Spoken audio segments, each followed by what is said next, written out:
நேயர்களே, இப்பொழுது நான் உங்களுக்கு ஒரு பெரிய இறையியல் வல்லுனர், பிக் தியாலோஜியன் பற்றி சொல்லப் போகிறேன். அவருடைய பேர் டெயார்ட் தி ஷார்டன் என்று சொல்வார்கள். டெயார்ட் தி ஷார்டன், பிரெஞ்சு இயேசு சபை குருவானவர்.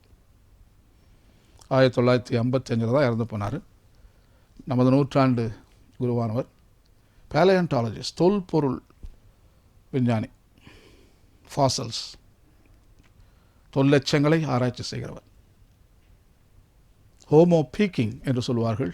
அந்த மனிதனுடைய எலும்புகளை கண்டுபிடித்து இந்த விஞ்ஞானத்துக்கு ஒரு பெரிய அர்ப்பணம் செய்திருக்கிறார்கள். பெரிய விஞ்ஞானி, இறையியல், நல்ல மைண்ட்.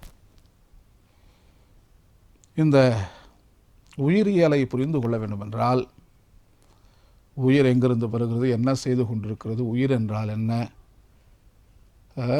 இதனுடைய முடிவு என்ன, எங்கே நம்ம போய்கிட்டு இருக்கோம், எங்கேருந்து வந்தோம், என்ன பண்ணிக்கிட்டு இருக்கோம், எங்கே போகிறோம், வேதாந்த கொஸ்டின்ஸ் அதெல்லாம் இதை கூட கேட்டுக்கிட்டு.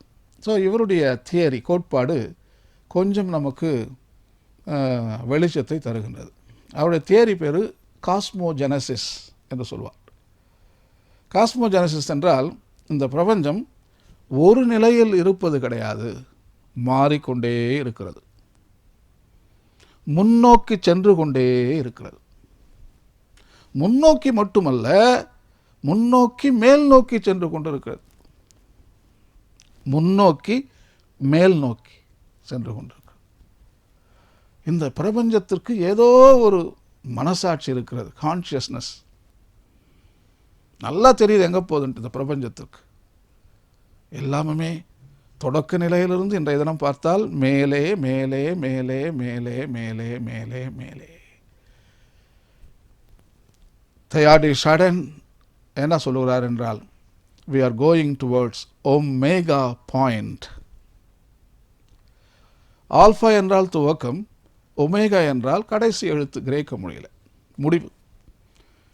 ஸோ அவர் என்ன சொல்லுகிறார், இந்த படைப்பு முழுமையை நோக்கி, ஒமேகா பாயிண்டை நோக்கி சென்று கொண்டிருக்கிறது. ஒமேகா பாயிண்ட்னா கடவுள் என்று சொல்லலாம். கிறிஸ்து தான் முதலெழுத்து. நான் சொன்னேன், எல்லா உயிர்களுக்கும் தலையாய உயிர் இயேசுநாதர், ஆல்ஃபா. அவரே ஒமேகாவாக இருக்கிறார். அப்பொழுது டெயார்ட் தி ஷார்டன் சொல்லுவது, நாம் ஒமேகா பாயிண்டை நோக்கி சென்று கொண்டிருக்கிறோம் என்றால் கடவுளை பார்த்து தான் இந்த படைப்பு சென்று கொண்டிருக்கிறது.